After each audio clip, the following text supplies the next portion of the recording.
Good day po. Ako po si Lita Mendoza, 27 years old po from Cabuyao, Laguna.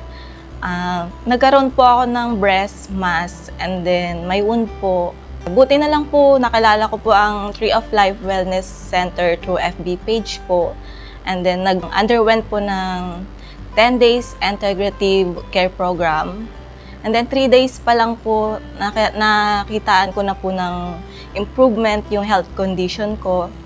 Nawala po yung kulani ko po sa kilikili, saka po nawala po yung sakit sa ilalim ng underarm ko. And yung wound po unti-unti na din po siyang humihilom. At marami din po ako natutunan sa food intake po at saka po sa healthy diet po.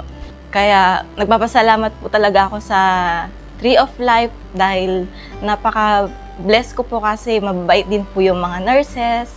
Saka po maganda po yung ambience ng lugar at nag-improve po talaga yung health condition ko po at na-energize po yung katawan ko.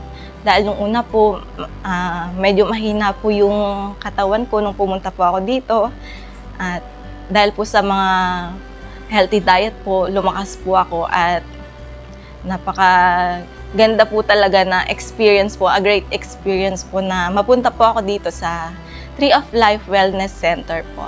Maraming salamat po sa lahat ng mga nurses na nag-asikaso po sa akin. Thank you po.